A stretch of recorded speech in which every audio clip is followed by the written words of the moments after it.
right, yes, a beautiful morning to you out there, and welcome to another moment talking. My name has been Ridwan Musa Go, and to still maintain that momentum. Yes, this is a beautiful Tuesday morning out here in the nation's capital, Abuja, and we're gearing up to another beautiful Tuesday night football. Oh yes, this is P&B Sport right here on your number one star, Politics and Business TV, and we'll start up with what is going to be trending. Yes, Phoebus have actually moved to the 11th spot in the world ranking of basketball, and also Kolo Gallagher scored twice against his own former club Crystal Palace to make Chelsea maintain a winning streak, with Cole Palmer keeping his critics silent and having a 2 assist in that particular game. And it was a shocker for Juventus in the Italian Serie A, where they lost at home in the Turin Stadium 1-0. And also we'll be looking at what is going to transpire later tonight in the Tuesday night football and Wednesday night football, talking about the UEFA Champions League games, where big names such as Paris Saint-Germain, Real Madrid, Manchester City, Bayern Munich are still among the big names in the round of 16 of the later games. And the highest goal scorers are so numerous this time around, as more than 5 to 6 players having 5 goals, with the top ranker Erin Brot Ireland standing as the substantive highest goal scorer so far.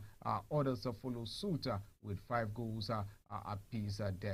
This is how the program is going to be starting this beautiful morning. Let's quickly glance through a break, and when we come back, we'll be talking more on the program. So don't go nowhere. It is P&B Sports.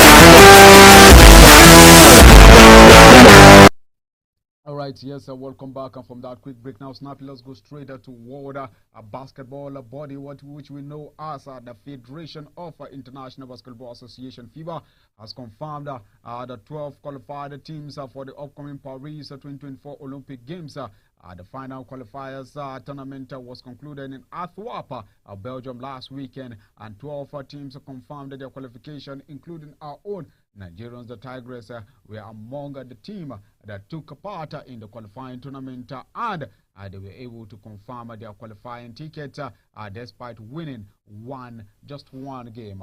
The African champions defeated their counterparts Senegal in the opening game of the qualifying tournament before losing to the United States of America and Belgium in the final 2 matches. And Nigeria hopes to get a better result this time when the competition commences later in the year. Congratulations to the ladies there, and also the Nigerian Basketball Federation has congratulated and celebrated with the federation, government, federal government, and every Nigerian honor that had and qualification of the senior women national basketball team, the Tigers, for 2024 Paris Olympic Games.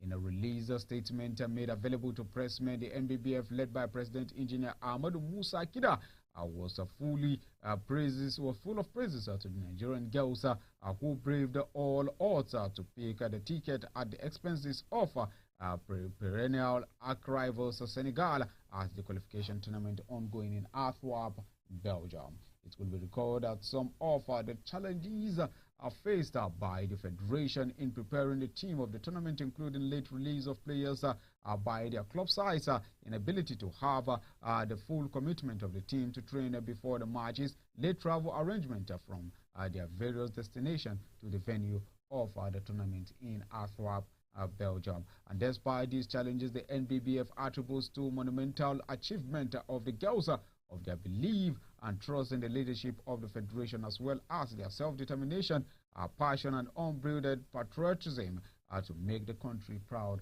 at all costs.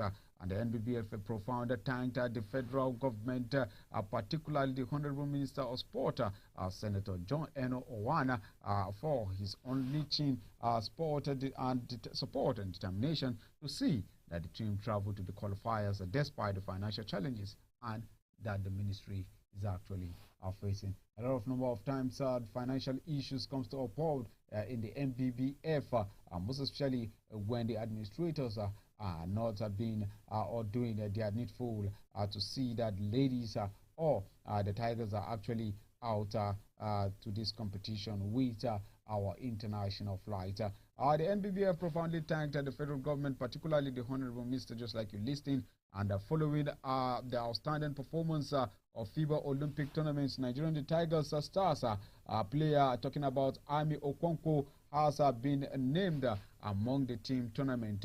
Despite losing too much in Belgium, and the African champions did enough stick to huddle with the game victory.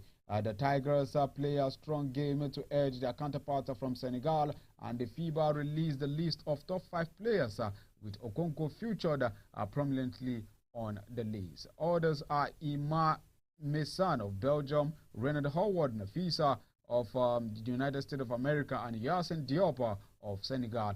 The FIBA Women's Olympic Qualifying Tournament 2024 has been concluded, and FIBA has released volume 2 of the Smart Power Ranking in the first set. Okay, now let's quickly go straight to what is happening in the local scene here in the Nigerian Professional Football League, where the management of Sunshine Star Football of Akure has concluded plans to unveil Kennedy Boboye as the successor of Edith Agwe.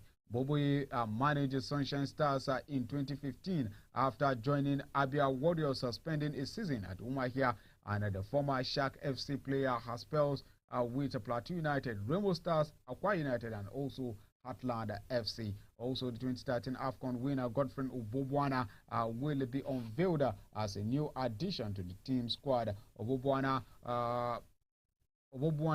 made his international debut for Nigeria in 2012 and previously played for Sunshine Stars between 2010 and 2013, moving to Cyprus Razorspor in the Russian scene.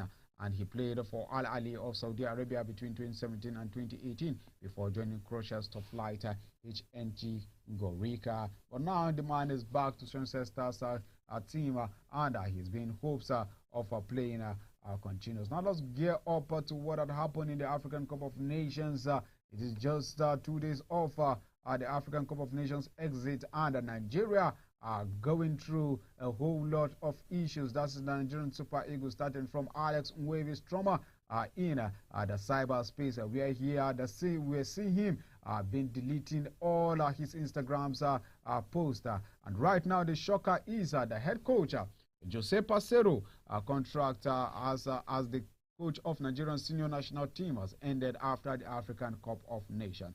This is a shocker coming in despite guiding the team of the tournament semi-finals and even reaching the finals, where they lost 2-1 to the host country, Ivory Coast. Pacero's future as the Eagles captain, as the Eagles coach, is being uncertain. He has the option to extend the contract for 2 more years, but as for now, he is without a contract with the Nigerian Football Federation, and the coach discussion regarding his future as expected to take place with the Minister of Youth and Sports, Senator John expressing interest in the retaining Pacero as the team prepare for qualifiers for next year's African Cup of Nations in Morocco, set to begin in March. Well, Nigerian Super Eagles captain, talking about none other than Ahmed Musa, has expressed his excitement following the unity exceeded by the players in the team.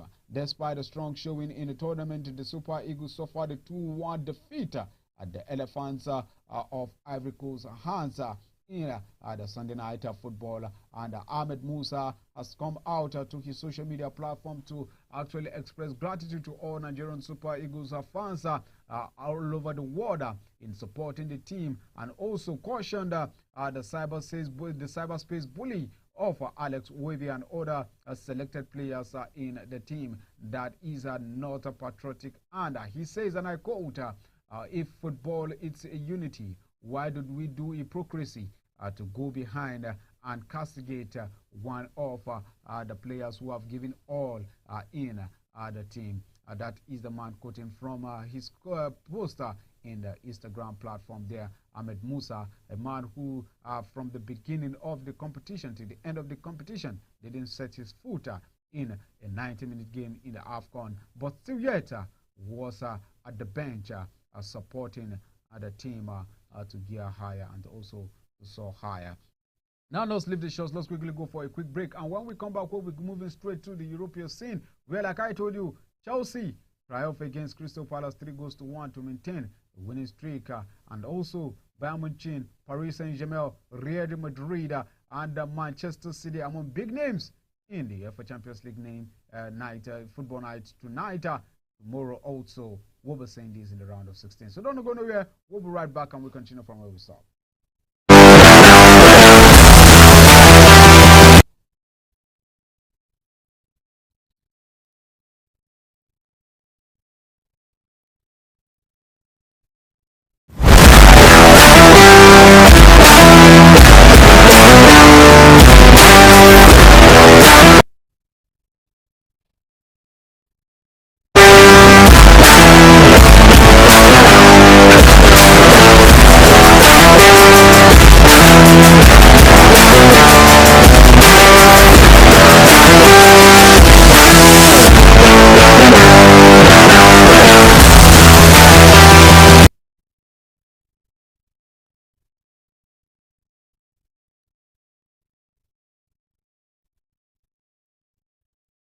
All right, yes, welcome back. Quickly now, let's go straight to the European scene.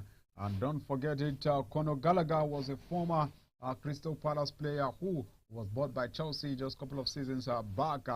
He scored twice as Chelsea came from behind to win at Selhurst Park in the increase of pressure on Crystal Palace manager Roy Hodgson. The 76-plus man, who has been on the radar of the Crystal Palace exit door, has seen another blow for himself after losing 3-1 in the quarter. And the Blues dominated at the opening period of the match, but it was Palace who took the lead, with Jefferson Lemar picking up the ball at the edge of the area.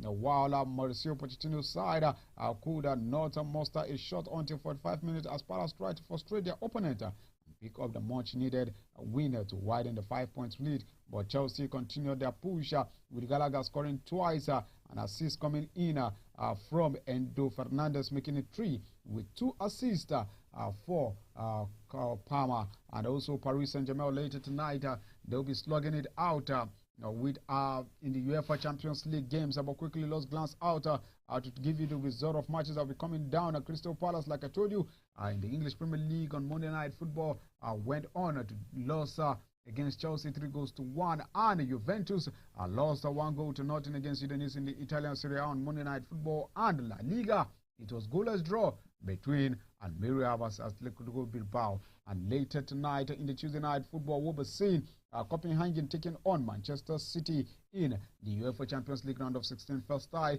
8 p.m. Nigerian time. Also, RB Leipzig will be taking on Real Madrid. A very tight encounter here later tonight. And also tomorrow on the Wednesday Night Football, we'll be seeing a mouth-watering encounter in the UEFA Champions League, where we'll be having where we'll be having Lazio taking on Bayern Munich 8 p.m. and Paris Saint-Germain will take on Real Sociedad 8 p.m. And Italian Serie A will be having Bologna taking Fiorentina in those encounters. And on Thursday, at the Europa League games, Feyenoord will take on AS Roma, Galatasaray will take on Sparta Moscow, Sparta Prague, Shakhtar Donetsk will host Olympic Marseille, while Young Boys will take on Sporting CP, AC Milan will host Rennes, Benfica will take on Toulouse, as Lens will host Fribourg, and SC Braga will take on Carabao. So these are the matches that are going to be slugging out in the Tuesday Night Football, Wednesday Night Football, and also Thursday Night Football. So it's going to be a package full of football games this week and also towards the weekend. So I want you guys to go out there and enjoy every bit of the sporting moment right here. My name has been Rudon Musaga or RMJ Lost. Meet tomorrow for another exciting moment, and I'm saying good night for now.